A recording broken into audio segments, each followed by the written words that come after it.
अच्छा, आज हम बात कर लेते हैं कि जब भी हमने एसेट्स और एक्सपेंसेस को यानी कि डेबिट साइड की जो चीज़ें हैं उनको अगर हमने रिकॉर्ड करना है अकाउंटिंग में, तो हम उनको कैसे रिकॉर्ड करेंगे। अकाउंटिंग में रिकॉर्डिंग का मतलब, किसी भी ट्रांजैक्शन को रिकॉर्ड करने का मतलब ये है कि हमने उसकी एक डबल एंट्री करनी है जिसमें एक चीज़ डेबिट होगी और एक चीज़ क्रेडिट हो रही होगी। तो आज हम ये देखते हैं कि हमने एसेट्स और एक्सपेंसेस की अगर एंट्री करनी है तो वो किस तरह से की जाएगी। अच्छा, अभी हम बेसिक लेवल पे हैं तो हम कैश के साथ चलेंगे और कैश को लेंगे हम, जो है ना, क्रेडिट पे नहीं अभी देखेंगे चीज़ें। जैसे जैसे हमारा लेवल बढ़ता जाएगा तो फिर हम क्रेडिट पे भी देखेंगे कि एसेट्स और एक्सपेंसेस को क्रेडिट पे कैसे रिकॉर्ड किया जाता है। तो मैंने आपको पहले बताया था कि आपके जब भी एसेट्स और एक्सपेंसेस इंक्रीज़ हो रहे हों तो आपने क्या करना है, एसेट को और एक्सपेंस को डेबिट कर देना है। जब भी एसेट और एक्सपेंस इंक्रीज़ हो रहा हो, एसेट्स एंड एक्सपेंसेस जब भी इंक्रीज़ होंगे तो हम इनको क्या करेंगे, डेबिट करेंगे इन एंट्री। और दूसरी जो भी चीज़ होगी, जो दूसरा इफ़ेक्ट होगा वो क्रेडिट होगा। ठीक है, सेकंड इफ़ेक्ट जो भी होगा वो क्रेडिट होगा। तो अब हम देखते हैं एक एग्ज़ाम्पल। ये हम कर रहे हैं एसेट्स के लिए, इसके लिए हमारी है पहली एग्ज़ाम्पल। अब ये देखें, फॉर एग्ज़ाम्पल अली परचेज्ड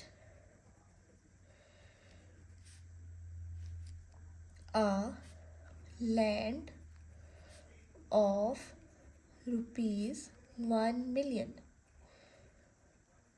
ठीक है, अब इसमें आपको, अगर आप वैसे पढ़ें, जो सिंपल स्टूडेंट है, अकाउंटिंग का स्टूडेंट नहीं है, वो भी अगर पढ़े तो उसको भी समझ आ रही है कि अली ने एक लैंड जो है वो परचेज़ किया है। मींस अली के पास, हम अली हैं, हम अली की जो बुक्स है ना उसमें अकाउंटिंग करें। ठीक है, अली की बुक्स में अकाउंटिंग कर रहे हैं तो अली ने लैंड को परचेज़ किया है। मींस अली के पास ये जो एसेट है वो इंक्रीज़ हो रहा है। तो अब हमने बेसिक हमारा रूल किया था कि जब भी एसेट और एक्सपेंस इंक्रीज़ होगा तो हम उसको डेबिट करेंगे। तो यहाँ पे अब क्या होगा, लैंड इंक्रीज़ हो रहा है तो हम, ये एसेट इंक्रीज़ हो रहा है तो इसको हमने कर दिया डेबिट और साथ हम लिख देंगे लैंड। नाम स्पेसिफाई कर दें एसेट का तो ज़्यादा अच्छा है। आगे बड़े लेवल पे जाके आप एसेट नहीं लिखेंगे, खाली लैंड ही लिखेंगे, क्योंकि लैंड एक एसेट है तो वो इम्प्लाइड है कि ये हम एसेट की बात करें। और सेकंड चीज़ पे क्या होगा, अली ने लैंड बाय किया है, परचेज़ किया है, तो उसने क्या दिया होगा उसके अगेंस्ट, पैसे, तो कैश हमने क्रेडिट कर दिया। ठीक है, दूसरा इफेक्ट मैंने आपको कहा था क्रेडिट में जाएगा। और यहाँ कैश है और कितने रुपीज़ की ट्रांजैक्शन हो रही है, 1 मिलियन की। अच्छा, अब यहाँ मैं आपको एक और छोटा सा कंसेप्ट दे दूँ। ये जो है ना, ये जो हमने एंट्री की है, इसको हमने पहले मैंने आपको बताया था कि ये डबल एंट्री है, इसको हम डबल एंट्री सिस्टम कहते हैं। जब भी आपने, जो ये ना एक फॉर्मेट है, फॉर्मल फॉर्मेट है, जब भी आप डेबिट साइड की चीज़ लिख रहे हैं ना, जैसे यहाँ लैंड है तो वो आपने इस तरह थोड़ा सा पीछे करके लिखनी है, और क्रेडिट साइड की जो भी चीज़ है वो थोड़ा सा आगे करके लिखनी है। ये एक फॉर्मल फॉर्मेट है। ठीक है, मतलब इसी पे जो है ना सारी अकाउंटिंग होती है, जो आपकी बुक्स होती हैं जहाँ पे एंट्री हो रही होती है एंटिटीज़ में, वहाँ पे इस फॉर्मेट को जो है ना वो फॉलो किया जाता है। ठीक है, अच्छा, इसके बाद हम दूसरी एग्ज़ाम्पल देख लेते हैं। हमारे पास अब एक एग्ज़ाम्पल आती है, नाजिया परचेज्ड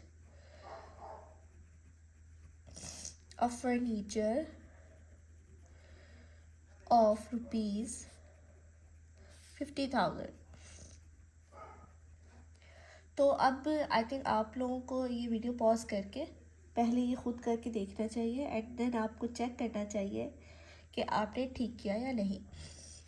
तो आई होप आपने किया होगा वीडियो पॉज करके। अब मैं आपको करवा देती हूँ। देखिए, नाजिया ने फर्नीचर परचेज किया है। तो नाजिया के पास एक एसेट बढ़ गया है। ये तो सबको पता है ना कि हम फर्नीचर परचेज करते हैं तो हमारा एसेट बन जाता है, ठीक है ना।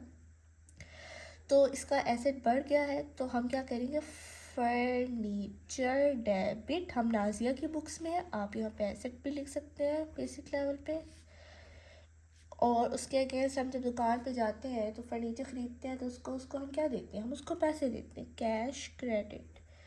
कितने से, 50,000 से, ठीक है। अब हम एक और एग्जांपल देखते हैं। इन दोनों एग्जांपल्स में कोई ना कोई चीज़ परचेज हो रही थी, ठीक है, ख़रीदी जा रही थी, एसेट इंक्रीज़ हो रहा था। अब हम एक एग्जांपल देखते हैं जिसमें एसेट जो है वो ज़रा डिक्रीज़ हो रहा हो, ठीक है। अब ये देखें, अब्दुल्ला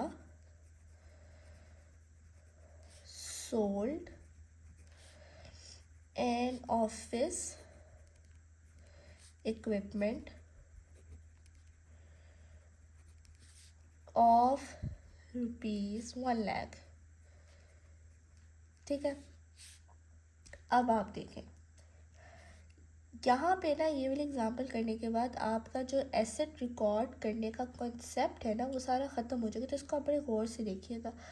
यहाँ पे अब्दुल्ला ने एक चीज़ जो कि ऑफिस इक्विपमेंट है उसे बेच दिया है, सोल्ड, ठीक है। तो अब्दुल्ला के पास जो एसेट था ऑफिस इक्विपमेंट वो कम हो गया, कम होता नज़र आ रहा है ना एसेट। आप सब समझे कि आप अब्दुल्ला हैं, तो आपने जब आपका एक ऑफिस है उसके अंदर एक जो चीज़ थी ना, उसके अंदर एक कंप्यूटर था, वो आपने बेच दिया तो आपके पास एसेट कम हो गया। तो जब एसेट बढ़ रहा था तो हम एसेट को डेबिट कर रहे थे। तो अब जब एसेट कम हो रहा होगा तो हम उसको क्रेडिट करेंगे, ठीक है। जब पहले आपने याद कर लिया था कि जब भी एसेट इंक्रीज़ होता है तो उसको हम डेबिट करते हैं। तो अब ये तो देखिए इम्प्लाइड बात है ना, जब एसेट इंक्रीज़ हो रहा है तो उसको डेबिट कर रहे हैं, तो जब वो डिक्रीज़ होगा तो हम उसको क्रेडिट करेंगे, ठीक है। तो अब यहाँ क्या हम करेंगे, पहले हम जो हमेशा से करते हैं हम वो कर लेते हैं, लेकिन इस दफ़ा क्रेडिट साइड में लिखना है। हम करेंगे ऑफिस इक्विपमेंट क्रेडिट, ठीक है। और आप जब भी कोई चीज़ बेचते हैं तो उसके अगेंस्ट आपको पैसे मिलते हैं, कैश डेबिट, ठीक है। यहाँ पे है 1 लाख।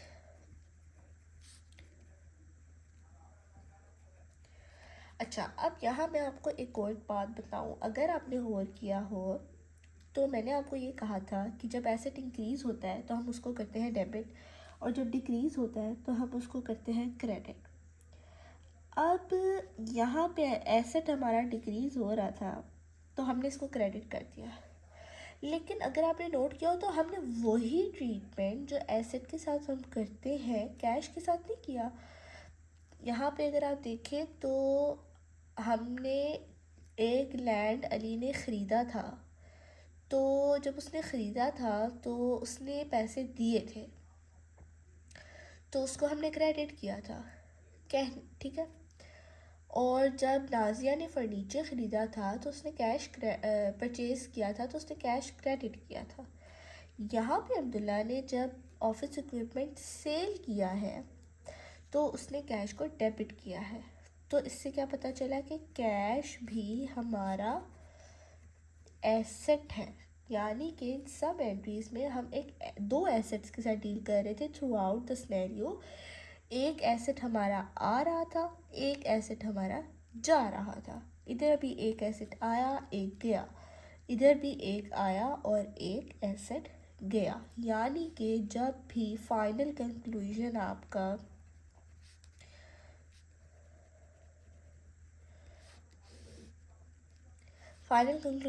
ये बना कि एसेट आए या इंक्रीज़, तो आप उसको क्या करने वाले हैं, हमेशा डेबिट।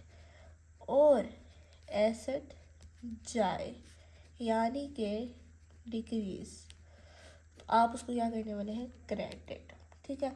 ये आपका फाइनल कंक्लूजन है। आपने अगर कुछ भी नहीं भी किया, अगर आपने ये देख लिया है, इसको आपने जहन में बिठा लिया, इसको समझ लिया है, तो आपके सारे सवाल हो सकते हैं।